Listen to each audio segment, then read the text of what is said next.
Okay, so today we're doing an interview with Jay Dyer. Jay's written a wonderful book called Esoteric Hollywood.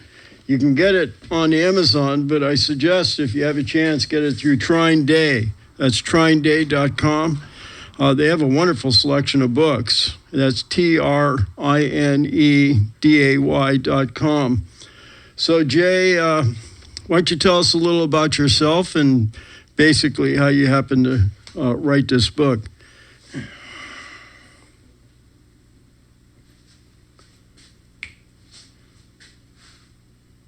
A little bit better than what you get at Amazon. Amazon tends to kind of undercut authors, so definitely get it from either Trine Day or my website if that's possible. But I'm a graduate in literature and philosophy. That was what I studied in undergrad and grad school, and I focused on the interplay of geopolitics, espionage, comparative religion, philosophy, and the arts. So basically, after many years of enjoying film, growing up watching movies, wanting to at one point be an actor or a comedian or something of that sort, as I got older, I decided I would prefer a more academic route. So I wrote a whole bunch of movie analyses throughout my 20s, and eventually just kind of coalesced into the book that you're mentioning here. Where did you get your master's degree at? Actually, I stopped in the middle of the thesis. So the thesis is half written. I did go ahead and get that academically published, but I didn't finish the thesis. So technically it's not complete, but I went to a university in Kentucky.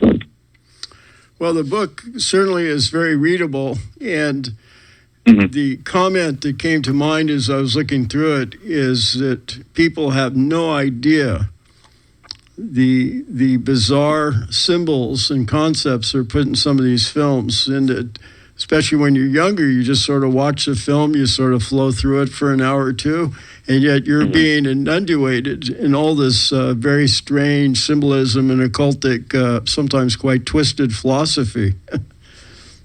Yeah, it's a strange mix of truth and falsehood. Certainly not all movies are bad, but I think overall, unfortunately, Hollywood has become pretty much an engine of propaganda and social engineering. So what we're getting with movies, something that I never would have dreamt of being true, is that it's largely the big studios have always worked more or less in tandem with the government. And so they produced a lot of propaganda over the years, and this has been perfected in a kind of scientific technique. And this would be out of institutes like the Tavistock Institute, the CIA, the Pentagon. They've always worked directly with both Madison Avenue advertising and Hollywood. So what I found as I delved deeper and deeper into this research in an academic sense is how prevalent it was. It was everywhere. And it's not just government. It's also, as you mentioned, the tie-in between secret societies, occult societies, and a lot of that comes through in Hollywood. Well, the thing I noticed as an older person, that when I was young, it was still fairly common to see films or music that was just for the sake of entertainment or just for the sake of art. I mean, when we were children, we'd watch cowboy movies or we'd watch old films about the Three Musketeers or whatever, and it was just entertainment. It was usually more in harmony with the Nordic ideal of the hero. It'd be films or movies about a heroic person overcoming odds. So invariably, the movie often had a lot of spiritual or moral undertones. So it was actually an uplifting experience. But what I'm seeing now is almost all the films, to me, they're not entertaining, and they're definitely amoral. They're certainly not worth watching or paying money for. But worse than that, some of them are so occultic or so perverse, and they come up with storylines that has such a negative propensity to them that I can't imagine why anyone would even pay money for them. Yeah, that's a good point, but part of the purpose of why Hollywood is doing what it's doing is actually to socially engineer us. So, in the big picture, it's not ultimately even about the bottom line. I mean, yeah, it's about making money on one level, but there's a much deeper, darker agenda at work. It's a long-term plan to co-opt the arts. And this has been known, of course, all the way back to the time of Plato. Plato talked about in the Republic banning poets and musicians because they had the ability to, start riots and revolutions and destroy and degrade, desensitize the culture. And in fact, that's been studied once again on an academic level and a scientific level by different government agencies and so forth, particularly out of wartime psychological operation scenarios. So fiction and film is very important to PSYOP. And, I think a lot of people may have a sense of this out of World War II. This was really perfected with the war reels and propaganda reels and so forth. And again, a lot of those people just directly went from the OSS, for example, like Sarnoff and Paley, into running major studios. Some of them went to advertising in Madison Avenue. So we see a direct connection between all these entities. And a lot of these people have, pretty nefarious cultural Marxist type worldviews, or they have Freudian type worldviews, or even, as you hinted at, even more dark occultic and satanic worldviews. And they really put that through into a lot of films. And the further that we get up to the present time, the darker the films get, the more degrading, the more sick in many cases they get. And so, while there's a lot of truth that's put forward in films, kind of predictive programming type stuff to condition us, a lot of times it's also just intended to degrade morals. Well, that's one of the reasons I wanted to do this show, so that people in general and parents in particular pay more attention to these films, pay more attention to this music, because when you go back in time, and for example, Jay has some excellent videos up on YouTube. If you type in his name, he has his own channel. He also has a website called jaysanalysis.com. And as I was looking at your website, I realized that you're an Orthodox Christian. And I do a lot of these shows from a theistic point of view, from a sort of non-denominational Christian point of view. And when you study great artists, like musicians like Beethoven and Bach, where Bach, on the bottom of every one of his compositions, would write, Solo Gloria Deo, that he had created these compositions for the glory of God. And you would see that mindset, that theistic mindset of using art to glorify God, to lift people up. And you would see it in Leonardo da Vinci and Michelangelo and many, many millions of other very famous and fine artists of the last 1,000, 2,000 years. So that is the artistic tradition that we want to protect and nourish. This other tradition of people who are operating from an atheistic point of view, a materialistic point of view, a Marxist point of view, a satanic point of view, their art is very shabby at best. But the thing we'll be discussing today is the intellectual underpinnings of how you can look into these movies and see what they're driving at, right? Yeah, that's kind of what I was going for, was kind of a way to wake people up, since we're so saturated with Hollywood. I grew up, again, for better or for worse, watching, Spielberg movies, watching Indiana Jones, watching E.T., watching James Bond, all of this overload of Hollywood, just swimming in this ether. And I thought, well, since I know this very well, and this is something that a lot of people, focus their attention on, maybe if I wrote film analyses, it would be a way to kind of hip people to what was really going on. And that's why I tied it into a lot of real world, quote, conspiracy, which strictly speaking isn't a conspiracy. It's a lot of reality.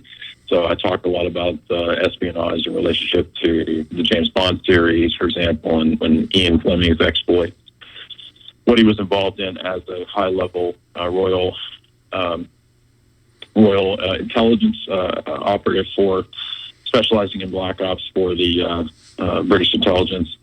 I talked about the theorizing of the theoretical elements of Spielberg films, insofar as they seem to kind of promote replacement mythology for the traditional biblical perspective of the West with a new mythology of aliens, how that ties into the New Age, going all the way back to figures like H.G. Wells. I go through a lot of the writings of H.G. Wells and his fictional presentations, which we often overlook as being extremely influential in terms of Hollywood. I mean, science fiction, Marvel, that's what dominates films today. And of course, I also covered the classics like Kubrick and some Hitchcock, and how their films were seminal in really kind of giving us a new worldview, new paradigm.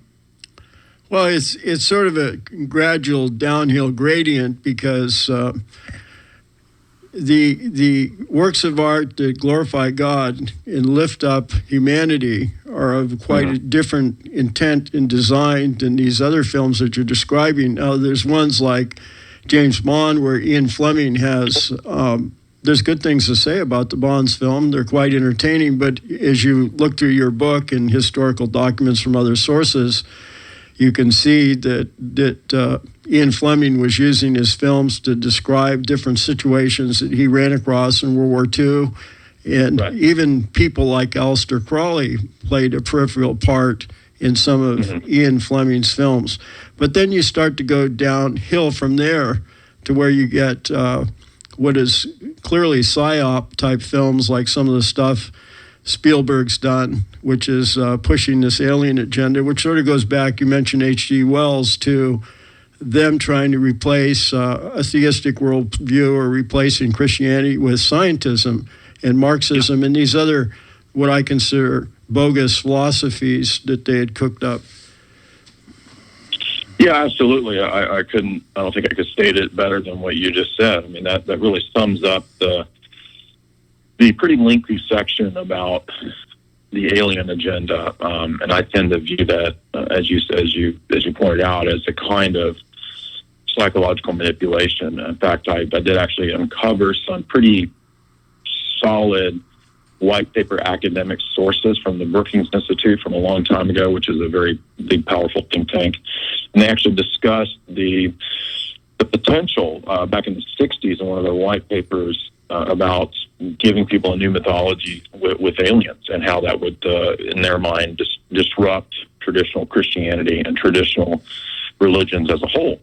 So they know very well about this. They've written about it since the 60s at least, and there is, it's very, very well documented, a profuse history, again, of these kinds of entities working hand in hand with Hollywood. I mean, take, for example, Angelina Jolie. She's now a member of the CFR. She works directly in tandem with very powerful people from the CFR, as does George Clooney. So here we have top Hollywood people, A-listers, working together with these giant globalist entities. And it's not any different with other Hollywood people either. It's not just the actors. It's obviously, directors and producers as well. So this is how we can begin to see that Hollywood is really just an arm of this giant octopus that is really trying to socially engineer the West. And as you pointed out, ultimately, as I proposed in the book, it's not explicitly a theology book, but it does contain kind of subtle Christian philosophical critiques of these positions. I proposed that the solution is ultimately theistic. It's not a thing that we can solve through politics, because the problem for man ultimately is spiritual and not physical or material or political. Well, I couldn't agree with you more. On a planet Earth that were for many thousands of years the primary subject at universities or higher schools of education, the university system as we know it today was started around the 12th century, but going back to ancient Greece and Rome, there were clearly academic societies, and the main subject was theology. Theology being the science of the integration of all knowledge under one umbrella of the consciousness of the universe, or the divine creator, or call it whatever. But basically, theology was considered the master science. So in the last few hundred years, with the rise of the usury power and the bankers and these other subterranean, often very dark forces, they've done what they could to remove theology from the universities and remove thought of God from millions of people's minds and replace them with all these isms. And there's so many isms, I can't even think of them all. What do you got? Darwinism, Marxism, socialism, feminism, environmentalism. All these isms are basically an attack on the theistic worldview, which was the prevalent worldview for most of the planet's history. Yes, and as Edward Bernays says, the chief engine of propaganda in the world is none other than Hollywood. It's the greatest engine of propaganda the world's ever seen. And so the isms that you're talking about have been primarily inculcated through movies. Of course, we can include the music industry as well. It's part of that also. But yeah, I totally agree that there's nothing more transparent than the fact that the removal of God from the public sphere and theology from the public sphere is completely synonymous with the complete degradation and collapse in the arts, in morals, in social order, et cetera, et cetera, et cetera. And that's not organic. It's actually by design, because evil, ultimately, if we think about it, is a conspiracy. Right? So we've been kind of conditioned to think that conspiracies aren't real. They don't actually happen. That, this is something out of movies, right? But no, actually, if we believe the biblical narrative, Jesus says that Satan was a liar and a thief from the beginning. And what do liars and thieves do? They conspire. So Satan is the original conspirator. And that's how ultimately this is a unified program and plan. And that's why we see the same degradation throughout history, right? The ideas of cannibalism and the occult and human sacrifice, these things that pop up in the ancient world, and now suddenly they're coming back. It's quite clearly pointing to a single dark spiritual force throughout the entire time. Well, Alexander Solzhenitsyn made a speech at when he won the Temple Prize, and basically in that speech he commented how when he was a young man he would talk to his fellow Russians and ask how had that horrible catastrophe of Marxism and communism that killed 100 million people in Russia, how had that come about? And the elders he would talk to, often these elderly Orthodox priests, would say, men had forgotten God. And basically he said after many decades of study, where he became like a world-famous expert on the Russian Revolution and all these other things, he said he had never come up with a better formulation than what he had been told when he was young, that men had forgotten God. And so basically, when you have users, for example, or different criminal forces in the monetary system, it's in their best interest to remove people's belief in God, because if people do not have a belief in God and do not have any sort of equivalent of the Ten Commandments or any understanding of the Sermon on the Mount or the concept that the nature of God is love, it makes it easier for these criminal forces to create the wars, the revolution, the chaos that they thrive upon. So they're always pushing this very amoral point of view that can often end up with very bizarre things like Satanism and cannibalism, or where you see on the internet where these wealthy families had paid scientists to do experiments with taking children's blood and transfusing it into these wealthy people because they thought they might live a year or two longer, so that they had developed this underground market of children that they were kidnapping and using for blood transfusions and other total high freakiness. I think that you're right to look at the banking power as seeing it preferable to have a degraded population, because actually, once again, we can invoke Plato here. As Plato saw a long time ago, he said democracy was a tool of the moneyed oligarch. And that's true. I'm not advocating Plato. I'm just saying that he's true in that regard. Because the moneyed oligarchy doesn't want firewalls that limit their power. This is, again, just kind of common sense. I mean, the family, other social structures like the church, these entities limit the power of centralized state or centralized corporate state or centralized bankocracy or whatever you want to call it.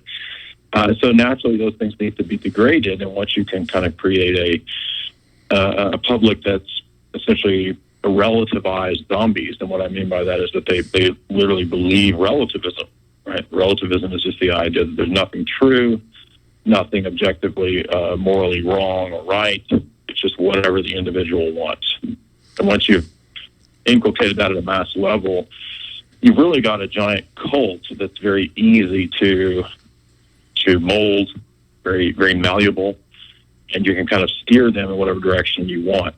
And that's precisely why these powerful entities, bankers, these groups, that's why they prefer degeneracy and moral relativism.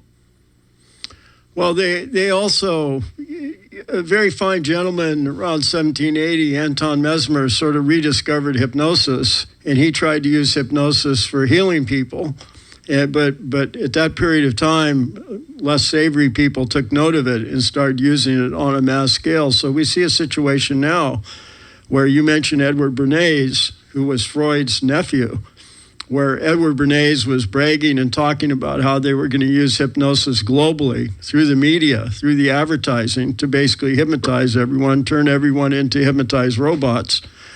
If anyone wants a chuckle, I mean, go on YouTube and watch some of these hypnosis shows in Vegas where they get people convinced they're ducks or get people convinced that they're naked even though they're wearing clothes. So, you know, the use of hypnosis in an evil or criminal way is more common than people realize because it's being done all the time through the media and it's being done all the time through the movies. Now, that brings us back to Jay's book. When you look at Jay's book, Esoteric Hollywood, you'll see that they have these certain themes they're trying to drum into people's heads where you're constantly seeing pyramids, you're constantly seeing people throwing up their hands in these devil signs, or they're holding their hands in pyramids, or they're covering one eye. And these are all efforts to basically push different occultic symbols into your head. Yes, I think that the symbology aspect of it's kind of like gang signs, kind of like, you know, cartels that are kind of marking their territory, gangsters marking their territory and showing, you know, their allegiance, this kind of stuff. But also on another level, it speaks to our subconscious. And I think this has been studied once again at an academic level. They know how to speak to the subconscious through archetypal symbols and forms. And so inversions of things, you know, that's the point of you know, the cross being turned downside, reversed, inversed, because that's intended to signify, you know, something dark, black magic, this kind of a thing. And in fact, there are people from the Pentagon who have studied black magic and how that would relate to warfare. So this is very real, and it does absolutely tie into Hollywood. And I think that you're absolutely right to look at like even symbols in the background. In fact, I was just watching one of the recent Marvel films, Deadpool 2, and when you go to the X-Men's home base, Professor X's estate, who do we see in giant paintings in the background on the wall at the X-Men, the good guys, supposedly, at the good guys' home base? In the background, they have giant paintings of Obama and Karl Marx. And I verified that. Why not? Why not? Sure, it makes sense. I think you're talking about the same Obama that was discussed in the WikiLeaks, where there was emails that were hacked, that were released to the public, where they were discussing in the actual emails the staff around Obama of where to find little boys for Obama. We're talking about the same Hillary Clinton and Obama that had close friendships with Marina Abramovich, who declared that she was a follower of Aleister Crowley. And it's interesting, the Beatles, even though they did some nice music, there's a lot of suspicious aspects about them. And for example, on one of their most famous covers, I forget which cover it was, there's a picture of Aleister Crowley as one of the faces on the cover of their album. Yes, Sgt. Pepper's has Crowley on the front, along with a bunch of other counterculture supposed revolutionary figures. And I think it came out right around the same time as the Rolling Stones' On Her Majesty's Satanic Request, or whatever the title that was. And I think that's kind of alluding to the British intelligence connection, the Tavistock Institute connection that I mentioned earlier in relationship to Hollywood. Well, it also ties into the music industry. And if people are interested in my book, they would also find Dave McGowan's book, Weird Scenes Inside the Canyon, very useful, because whereas I deal more so with Hollywood, Dave deals quite a bit with the music industry and the rise of the so-called countercultural music industry, which actually, I think his thesis is borne out, was not really that countercultural.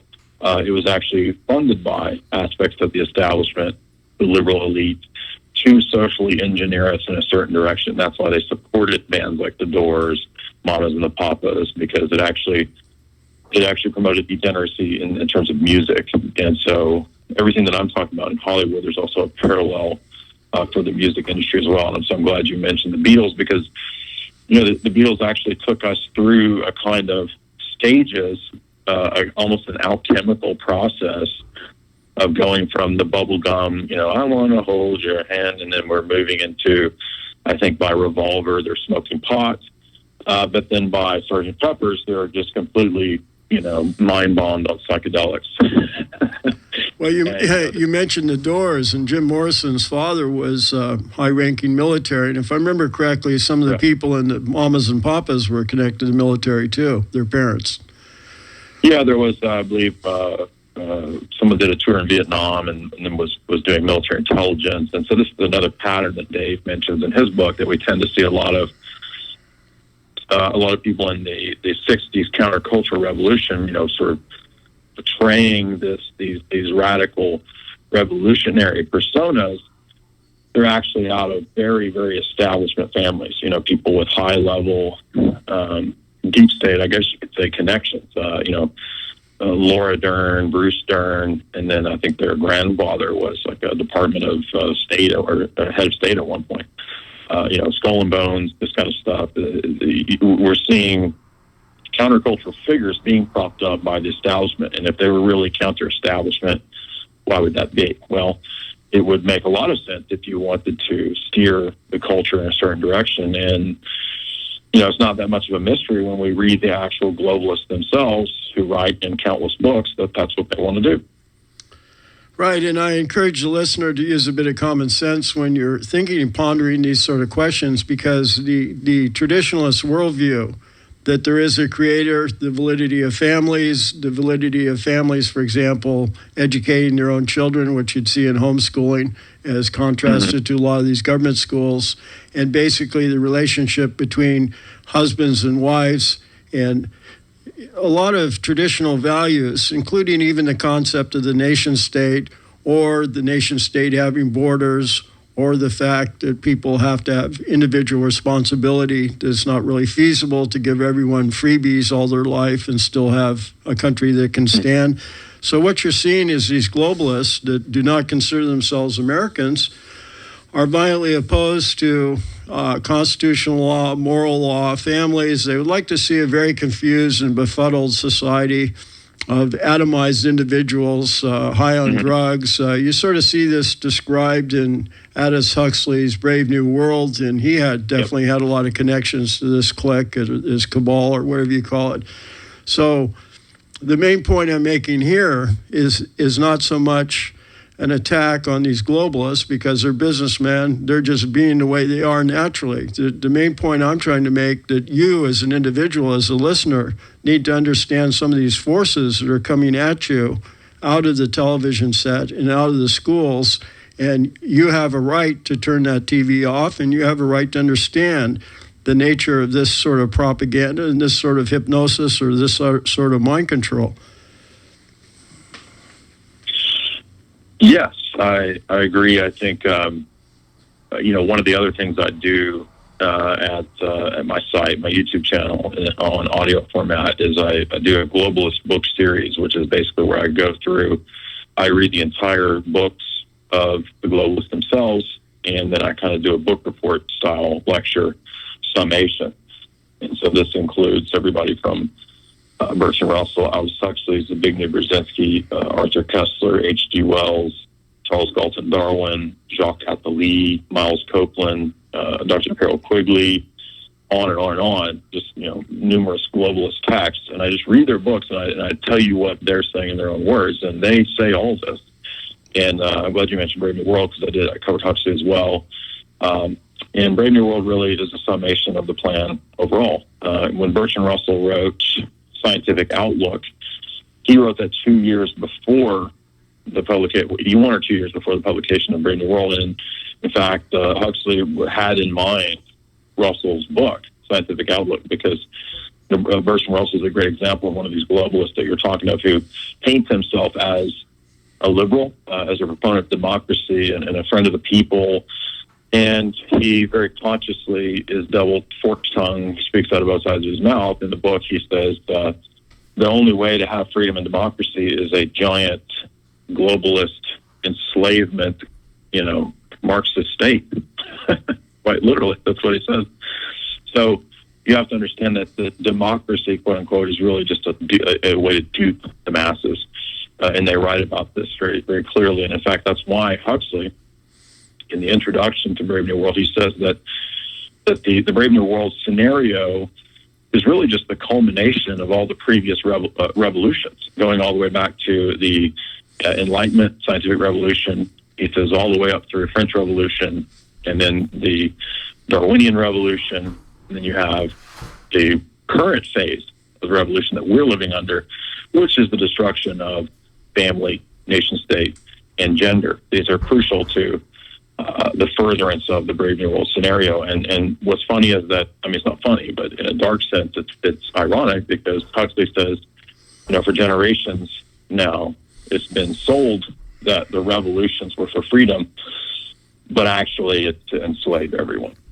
No, of course. And that's why I'm encouraging people to look into this yourselves and understand the real revolution we need is the evolution towards a theistic worldview. There's a reason why our ancestors, going back thousands and thousands of years, had a chance to think about these questions and why the nation state was formed and why the family was formed.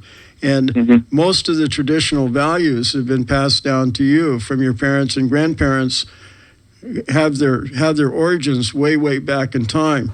And for many thousands of years, those were proven successful models. So what we have now is a group of amoral, wealthy, in many cases criminals saying, throw out all the combined knowledge of the last 2,000 or 3,000 years, and that they want to give us this sort of TV dinner thing out of their little microwave where they have their Freudianism and their Darwinism and their feminism and all these other, instant garbage that they've cooked up. Now, you mentioned Bernays, and let's get to Freud, for example. When you really start to study Freud, he's another one of their little tin gods where he's promoting, basically sort of drifting in the direction of pedophilia, where he starts talking about Oedipus complex, that there is no God, that this is all a fiction. So he's another one of the little wreckers that they've created to try to wreck any type of common sense in society. That's a good point, yeah. And Freud was fairly open about that. He was open about the desire to tear down Western civilization because supposedly it was, quote, fascist. And he, along with Erich Fromm and Marcuse and Adorno and Horkheimer and all the Frankfurt School guys, the critical theory Marxists, who I've studied quite a bit, they were all connected in sort of collating their research and putting out these manuals for deconstructing the fascist patriarchal male society of the West, quite consciously. And what they talked about was the need to do this that it could be done through degeneracy. So, for example, Adorno talks about degrading the arts explicitly. He says that you can degrade the arts and remold the society that way. And I'm glad you mentioned Freud because he not only talks about hinting at kind of skirting around the issues of pedophilia, but he also at times mentioned ritual abuse. There are a few, if I recall, cases where Freud mentions that. So this was kind of known then as well as now, and this is a common theme in movies all the time. The idea of the dissociative state, the trauma-based mind control type state, that stuff, as far as I can tell, is real. In fact, one of the globalists that I cover was Dr. John C. Lilly, who is one of the MK Ultra doctors a pioneer of the idea of inducing dissociative states through LSD. Now, Aldous Huxley had written about this before, but it's Lilly who really went crazy with it. And so he's kind of the Alfred Kinsey of LSD. So he was actually, according to his own books, giving children LSD, creating these dissociative states. And I think that's why we actually see this meme throughout so many movies of the idea of the person with multiple personalities and so forth. And it's also connected to, as you pointed out, the pedophilia and the abuse, once again, also in a bunch of movies. This idea of the abuse of children, the dissociative states, something that we think of as, oh, that's just movies, that's just movie stuff. But no, it's actually, at least according to many of these so-called doctors, which I would just say that they're mad scientists, they're very candid about it in their own writings. Well, they're extremely amoral and often quite degenerate. Now, a good example of that is Wilhelm Reich, who, as he got older, was a bit more respectable. But when he was young, he was so outrageous when he was in his 20s, living back in Germany, that he was essentially kicked out of the Communist Party.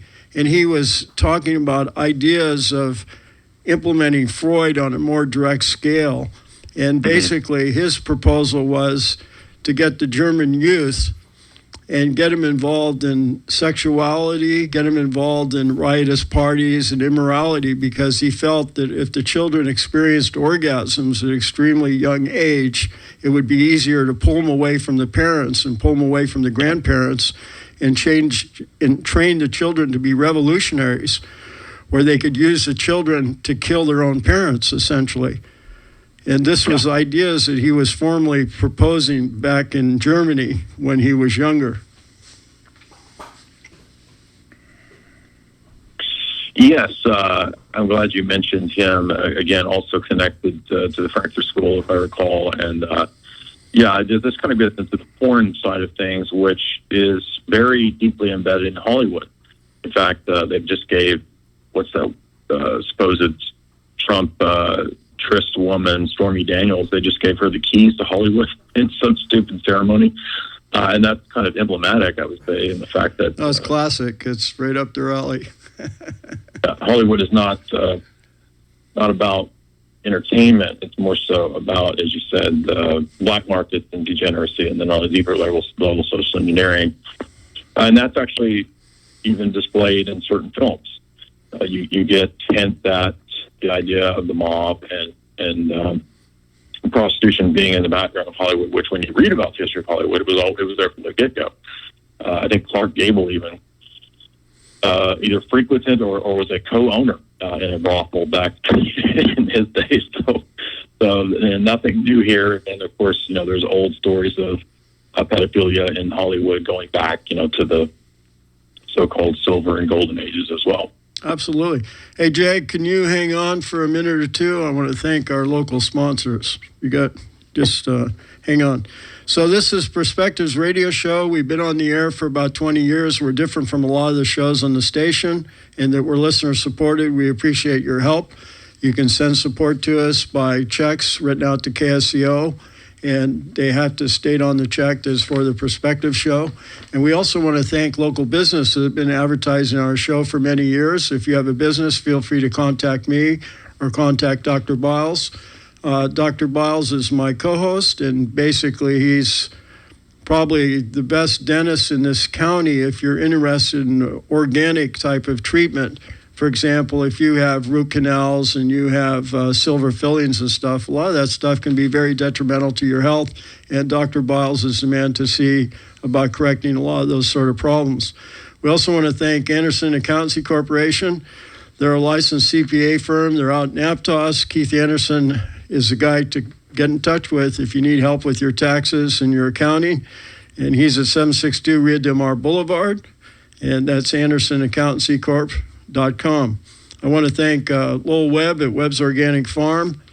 Webb's Farm is up Old San Jose Road. It's been there over 100 years. They have all sorts of rototillers and farm implements, and they have a lot of fruits and vegetables and things. You can meet Lowell. He's usually at the farmers market at Cabrillo College on Saturdays, and that's a good place to get organic produce. I want to thank Donald Davison at Freeform Machine. If you need any help with any type of machine shop work, you can contact him at 419-6492. That's 419-6492. Also want to thank the Freedom Forum. If you're interested in learning more about a lot of these subjects, you can go to the Freedom Forum. It's once a month. It's every third Wednesday. It's at the Grange Hall on 17th Avenue. The address is 1900 17th Avenue, so that's every third Wednesday at 7 o'clock. So that's a Freedom Forum. So with that, we're going to get back to Jay Dyer, who's got this great book, Esoteric Hollywood, and it'll give you a better understanding of these films. He's got a website, jaysanalysis.com, and he's also got a lot of great videos on YouTube. I watch a lot of YouTube, and I had been watching Jay's videos for the last few years, and I thought a lot of them were very, very good, and that's one of the reasons why I wanted to get him on the show. Now, one thing that you had run across, Jay, that I didn't know is that I had done many shows on how bad vaccines were. I think vaccines are a con, quite frankly. They definitely have hurt a lot of people. But you discovered that Jonas Salk had written a book called, Wisdom of the Survival of the Wisest, I think it was, where he more or less advocates, genocide. Yeah, very, very explicitly. Glad you mentioned that. Yeah, that was one of the ones I forgot to mention in the Globalist book series. Again, along with Bernays as well as Salk. And Salk in that book, which is not an easy to find book. In fact, it was out of print for a long time. He has another book that's along the same lines called Man Unfolding, and he proposes the same things in that book as well. And so I got the book and I read it pretty quickly. It's only about 150, 200 pages. And I was really blown away because it was just so frank in its admissions. And then I started thinking, well, I guess now I know why this book is out of print. By the way, if anyone's listening and don't know who we're talking about, Jonas Salk was the one who came up with the polio vaccines, which were pushed mightily by these huge corporations. But when you look into this whole polio vaccine thing, you'll see it's a lie upon a lie upon a lie. It's a multi-layered onion that you have to dig quite deep to see how bogus it truly is. But the fact you found that book is wonderful, because everyone needs to know that the people who are creating a lot of these vaccines really had designed them for very negative reasons. Yes, and that's what he, again, is explicit about in the book. He's oftentimes considered the father of mass inoculation. So the reason that children nowadays are told they need, 60 inoculations and boosters by the age of, 2 or 3, well, the father of all this is Jonas Salk. And what's so just utterly devastating and obvious in the book is that he explicitly states that the purpose of mass inoculations is a radical eugenics plan, and he's 100% clear about it. There's no debating it. It's very, very flat out, just in your face. And he explicitly states that it can be done. That there's many ways that this mass culling of the population can be done, but he thinks that inoculations that specifically relate to mothers and infancy are the best and most effective means. Right, because they raise the spontaneous abortion rate, among other things. Yeah. I see we got a few callers. This is Marcella or Marcelo? Marcella. Hi, Tom. Hi, Jay. Marcella. Well, you're against vaccines, so you heard what we just said about Jonas Salk. That's a book you should get and tell people about. What was the name of the book again? I really want to get it. The Survival of the Wisest by Jonas Salk, the guy who invented the vaccines, polio vaccines. Okay. That book has long been out of print, so you probably have a hard time finding it, but I did summarize the book. All right. I'm here on the overpass on 101 in Foondale. We're waving the flag, and we're supporting Travis Allen if anyone wants to join us. But what you were talking about, Hollywood, they show a lot of TV doctor shows, and they always portray women as having Munchausen's by proxy if they have any concerns about vaccines or chemotherapy treatment. Mm-hmm. And that, and also there was a movie that just came out less than a year ago called It. It was about a disgusting clown that was a serial killer who killed children. And all the parents in that movie are portrayed, the fathers are portrayed as sexual deviants, and the mothers, as usual, are portrayed as having Munchausen's by proxy. I just wanted to give an example of that. Keep up the good work. Thank you very much. Yeah, thank you. And by the way, folks, Tuesday is the day you can vote, and there's a lot of good candidates running. Travis Allen's quite good. We had Ron Cabot on the station here just a while ago. He's running for Congress, so get out there on Tuesday and be sure to vote. So who do we have here? We've got Steve in Monterey. How you doing, Steve? Fine, thanks for taking my call. I heard you talking about the media and their agenda to engineer us socially. Well, if you look, the two forces that control us are love and fear. And they know that fear is what motivates us the most. And they want to keep us away from love. So if you look at everything that the media is doing, especially CBS, pushing Stephen King in his movies and stuff, in his interviews, is they're trying to make us afraid. And that's the way they can control us. They want to subdue our humanity and prevent us from getting evolved and smart. I agree with you, and I'd like to make a comment or two. It used to be in Western civilization, parents or priests or pastors would teach children how to pray. And when you read the great classics about prayer, about Christian meditation, it's generally a focus on God's attributes of divine love, divine consciousness, and divine wisdom. And a person can put himself in a state of intense prayer where they're essentially protected from these evil influences. And it's very important that children and parents and people in general understand the importance of prayer and the importance of communing with the higher consciousness to create the universe, because these other people are at a much lower vibratory rate. And as you mentioned, they live in fear. They live in a world of death and darkness, and so they try to promote that because that's all they know. It's actually our duty to try to talk to them. And that's why St. Francis and evangelists like that are so important, because it's your job to talk to other people about God's love and about why there's a higher way. Any comments, Jay? No, I completely agree. I mean, I think it's a central aspect of the tradition of Christianity that I come from. Orthodox Christianity is that prayer is a necessary daily thing, as well as reading Scripture. Any more comments, Steve? Well, just to say this, that imagine that we're very lucky to have KSCO. They're an independently owned station, but 99% of the media is under the CIA, KGB, Nazi wing. And if you don't understand that, you don't understand your world. Well, the purpose of this show is not so much to slam them, but is to bring people's spiritual life into fruition so they understand what they can do to protect themselves. And after all, their money is a form of votes. I mean, people should be going to films and listening to music that has a spiritual component, and this other stuff they should walk away from. We got a few other callers, Steve, so thank you for calling. Thank you. Is this Rory? This is Rory, Tom. Thanks for taking my call. And I've just caught part of your interview here with your guest. The name of your guest in the publication? It's Jay Dyer. It's a book called Esoteric Hollywood. He's got a lot of videos on YouTube. The last name's spelled Dyer. And he's also got got jaysanalysis.com, where he's got, hundreds and hundreds of monographs on different subjects. Well, I'll look you up on YouTube. Great interview.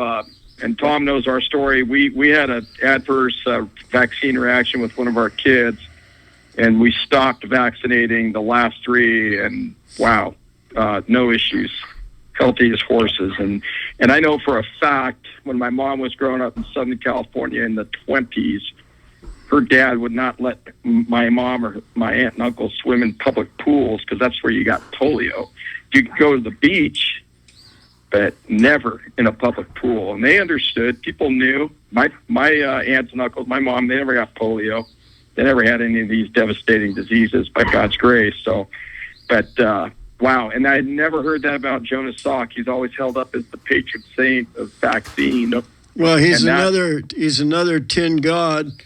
I mean, these tin gods. Well, Freud's a tin god. Darwin's a tin god. Salk's a tin god. Obama's a tin god. They create it's a whole cult of personality. They take these non-entities and they're like puffed rice or puffed wheat. They puff them up in the media, and they're just garbage. Yeah, the fact that they put Obama's image in Deadpool, I find that fascinating. So I'll let you go if you get another caller. Thank you for your time, and I'll look you up, Jay. Thank you. Thank you. Bye. So we have a few more minutes, Jay, with some other good things to talk about.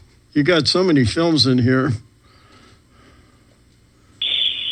Yeah, I mean, I even went back to, some of the films that I grew up with in the 80s. So there's also, like a Ridley Scott Blade Runner section. And one of the things that I found fascinating about Blade Runner that I covered was this predictive programming aspect of sex bots, that another aspect of the degeneracy that we're being force-fed. Scott and Phil K. Dick had this element in their stories, decades ago. So they sort of foresaw this aspect of sexuality being removed from male and female and kind of replaced with these synthetic versions. And you mentioned pornography and all that. Well, the newer versions will just simply be the sex bots, and the films have been telling us this for a long time.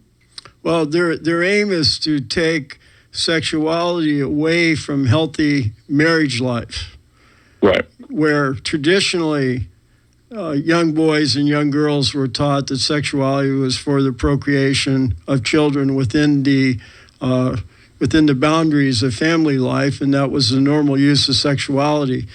Sexuality, when it's used away from that, generally becomes more and more problematic until, in some instances, it becomes perverse. And this is a historical thing that anyone can see just reading about ancient Rome or 100 other places in antiquity,